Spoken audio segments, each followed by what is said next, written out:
How's it going, PD team? I have a small quick tutorial for you today. Super easy, requires a little bit of Xpresso programming. Don't worry, you don't get too deep into the weeds of the language itself. This is something that anyone can do with basic Cinema 4D knowledge. So let's dive in. So what we're going to be making today is this particle emitter, and this is a feature that is available on the legacy emitter. So if I go to simulate and go to legacy emitter, you have this end emission, and I really wish they had this on the new emitters where it says stop emission. I can have a cutoff on the frames. So if I select my new emitter, you can see it says start frame, but there is no end frame. And this is something that I really wish the new emitter had. That way I don't have to use keyframes. I try to avoid keyframes when using particle systems and do everything programmatically. Well, I added it. If you go to timer, you'll see there's a cutoff. So I can change this to 30 frames, which is 1 second at 30 frames a second. And you can see we have a readout that tells us when and on and off the particles are emitting. What's happening here is if we go to the emission tab of the emitter, you'll see that there's an enable button. And this enable button turns on and off the particle system. So you get this little tag next to it where the keyframe is. You can see it's programmatically being done using Xpresso. So let's take a look and see how this is done. So here I am in a blank project. I'm going to click the basic emitter here, drag it to the left, and I'm going to augment this a little bit. I'm going to change it to white particles, go to the particle group and set this to something like 8. So now we can see it better on YouTube. It might take a second to start playing, and there we go. So what we want to do is we want to control in the emission tab this enable button. So you can see they're on and off, on and off. We already have a start frame, which is great. I want an end frame, so I want this to just turn off. So to do that, we need to control this button. So on the particle emitter, I'm going to right click on it, go to programming tags, and then it's off screen, but it says Xpresso. And I've already docked my Xpresso editor. You're going to double click. It's going to give you a pop-up window, and then you can dock it. I docked it to the right of my viewport. And in order to get the properties, the result node to read out, this has to be visible. I had some bug issues with it, so having it side by side seems to be the best. So what we're going to do is we're going to go to our particle emitter, and we want another property tab here. So I'm going to go to user data, add user data, and you get this pop-up menu. What we want to do is we want to change the data type from a float, which is an integer type, and we're going to go all the way down to the bottom where it says time. And then we're going to put a default value of 3 seconds, which is 90 frames. And then we'll call this stop emission. And if I let this go and just say okay, we're going to get an unnamed tab. So what I'm going to do is I'm going to put a new group here, throw the emission into the group, and give the name of the group something like timer. There's no way of adding it currently underneath the start frame. That's not possible at this current iteration of Cinema 4D. And there's our tab called timer with the stop emission. So what we do is we're going to drag in our emitter into the Xpresso window here, and then drag the stop emission value into where it's the name. You want to click the name and drop it into the output. Then what we're going to do is we want to add and figure out the time where the playhead is on the timeline. So to do that, we go to the right click node flyout menu. So you just right click, go to the node Xpresso general, and then do time. And this will give us the value of the current playhead. From there, what we want to do is we want to say, hey, time, where are you compared to the emission value? So to do that, we're going to right click, go to node Xpresso, and we're going to use some logic here. And you'll see there's a compare node. This compare node allows us to take the time and compare it to the selected value. What this gives us as a result is a Boolean value, whether it's true or false. So it's either 0 or 1. With that knowing, our emitter, when we use the checkbox, is also a Boolean value. So we don't have to do too much conversion here other than this. So what we'll do is we'll take our emitter, drag it into the viewport here, and we want to control the enabled. So I'm going to go to the input this time. And if I drag this and connect it, we want to say, hey, when the value is greater than or equal to the time, enable and disable. And if I hit play, you're going to see it's going to turn on at 90 frames. We want the opposite of the output Boolean value. So to do that, super simple. We'll go to calculate, range mapper, and we're going to click. First, let's connect them. And then what we do is we're going to just reverse. And now you can see the particles turn off. So to test this, we can go to the emitter, go to our timer tab and set it to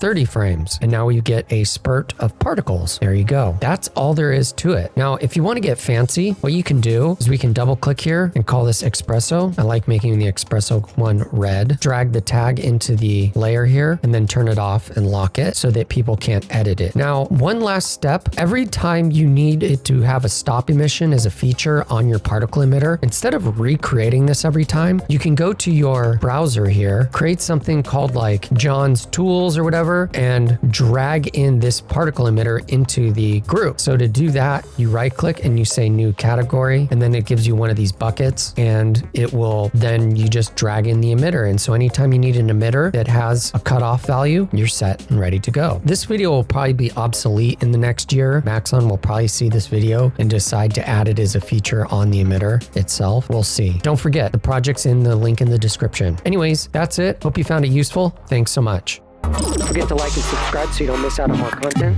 Thanks for your support.